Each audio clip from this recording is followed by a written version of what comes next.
बिस्मिल्लाहिर्रहमानिर्रहीम। अस्सलाम वालेकुम। आज हम आपके लिए बहुत ही मज़े का पिज़्ज़ा ऑमलेट लेके आए हैं। उम्मीद है आपको पसंद आएगा। चलें स्टार्ट करते हैं। सबसे पहले हमने ये एक छोटे साइज़ का टमाटर लिया है। इसको बिल्कुल बारीक, आपने इसकी कटिंग इन सारी चीज़ों की बहुत ही बारीक होनी चाहिए। जितनी बारीक कटिंग होगी उतना ही आपका ऑमलेट अच्छा बनेगा। ये मीडियम साइज़ का हमने टमाटर लिया है। इसका छिलका उतार कर इसको काट लिया है।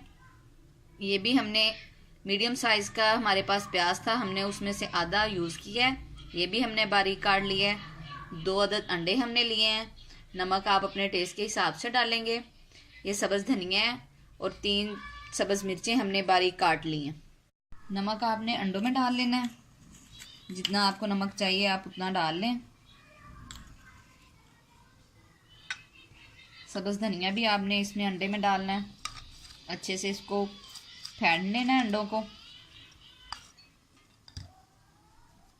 ये अंडों को हमने अच्छे से मिक्स कर लिया है। अब हम इसको स्टार्ट करते हैं। पैन में 3 चम्मच हमने ऑयल के डाल के गर्म होने के लिए रखे हुए थे। आपने आंच को बिल्कुल ही स्लो रखना है।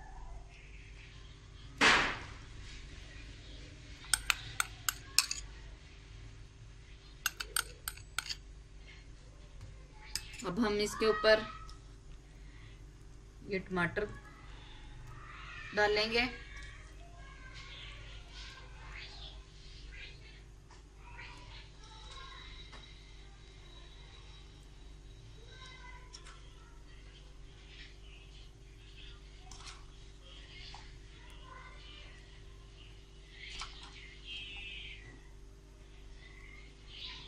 अब हम इसके ऊपर ये प्याज डालेंगे।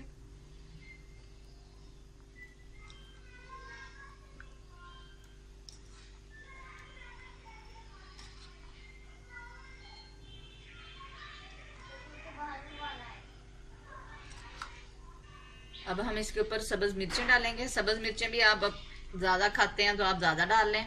हमने 3 ली हैं।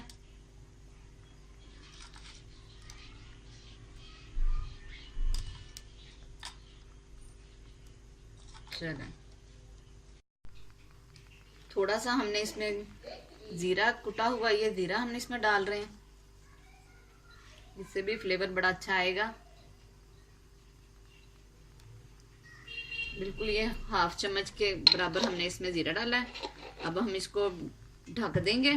बिल्कुल स्लो आंच पे ये पक रहा है। ये हम देखें हमारा पिज़्ज़ा ऑमलेट रेडी है बिल्कुल।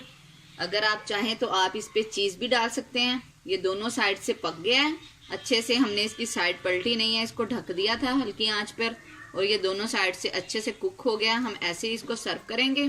उम्मीद है आपको पसंद आया होगा। आप इसको ज़रूर ट्राई करें। दुआओं में हमें याद रखेंगे। फिर मिलेंगे एक नई रेसिपी के साथ। अल्लाह हाफिज़।